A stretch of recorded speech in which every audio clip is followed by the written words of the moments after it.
Hey everyone, and welcome back to the third iteration of Field Notes, where I talk about all the things that are inspiring me related to Black contemporary art, fashion, design, etc. And my name is Jessica, and I write a blog called Black Visual Impulse. So today I want to talk about 4 artists as well as a fashion brand or e-retailer, and so I'm going to start with that one. So the site is called AxeAussie. I hope I'm pronouncing that right, and I just learned about it recently. And they're a luxury e-retailer that features exclusively African design brand. And some of my favorite brands featured on this site includes Makio, which is a Nigerian brand, AxeAussie, which is based in Johannesburg, South Africa, Brother Vellies, which is in New York. They do shoes and handbags and accessories, and William Oppo, which is also based in New York. And along with their site, they also have AxeAussie magazine, which features a lot of cool artists, designers, and just different kinds of creative people. I also really like their mood boards, which are roughly related to some kind of theme and features different pieces from the current collections that they have. And they have this really cool series of videos called Getting Dressed that features a bunch of creative people and highlights a specific brand. So it's a really cool site. I would totally suggest it if you just want some visual inspiration, or if you're looking into or want to learn about some new brand. The next brand I want to talk about is called Tactile Matters, and it's run by a ceramicist named Kenisha Sneed, who's based in Los Angeles.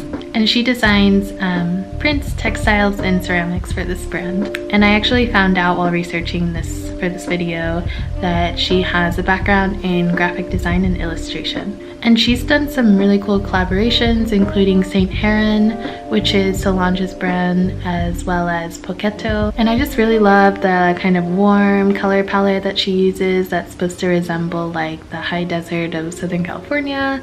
And she features a lot of just kind of diverse women in her illustrations, which I think is something that we don't see a lot in that kind of work. And the next artist that I want to talk about is named Leslie Hewitt.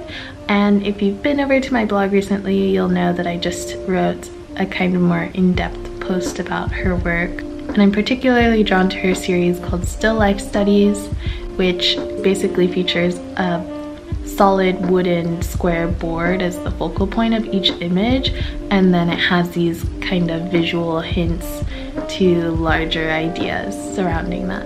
I like how everything is so particularly placed. There's just a lot of thought put into the composition of the work. She also features a lot of vintage photographs that'll be on the floor or turned over so you can't see them, and like books without their jackets so you can't read the titles. And I think her work for me is really interesting in the way that it kind of makes you question the contents of a photograph, makes you question what kind of information is omitted or not available to the viewer. And in my blog post, I write specifically about an image that was one of the first that I had seen of her work, and it's also one of the photographs that just made me really fall in love with photography and art. And so you can probably guess how excited I was when I realized that she's also a Black female photographer. So this gave her work a lot of personal significance to me. And the next person I want to talk about, her name is Asuka Ogawa. She's a Black Japanese painter, and she split her time between Tokyo, Japan and Petropolis, Brazil before moving to Stockholm, Sweden at the age of 16. And she graduated from Central St. Martin's in 2015. She's exhibited at Henry Taylor's in LA, Platform 1 Gallery, and the Institute of International Visual Arts in London as well.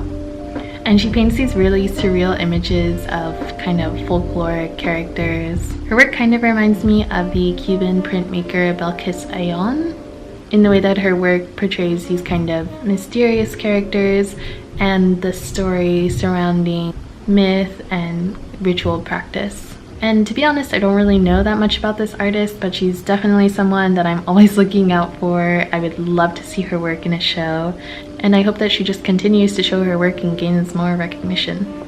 And the last artist I want to talk about today is named Otobong Nanga, and she's actually having her first US survey show at the Museum of Contemporary Art Chicago. The name of the show is called To Dig a Hole That Collapses Again. And that show will be up through September 2nd, so if you have a chance to go see it, definitely do that. And this artist works in several mediums. She works in performance, textiles, sculpture, drawing, photography, you name it. She is Nigerian born and she's currently based in Antwerp, Germany. And her work really explores the history of colonialism in the continent of Africa. And she does these really cool installation-based performances.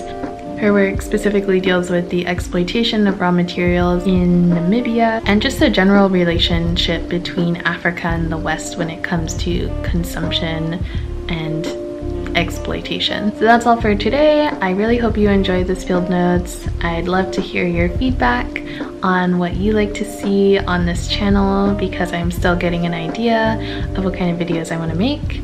And I'm not sure if you noticed, but we have some improved video quality now with my new Canon camera, and very motivated to make some more videos.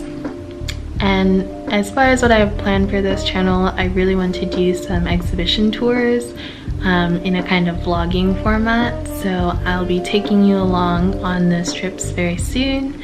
So make sure you subscribe, give this video a like if you liked it, and I will see you back next time.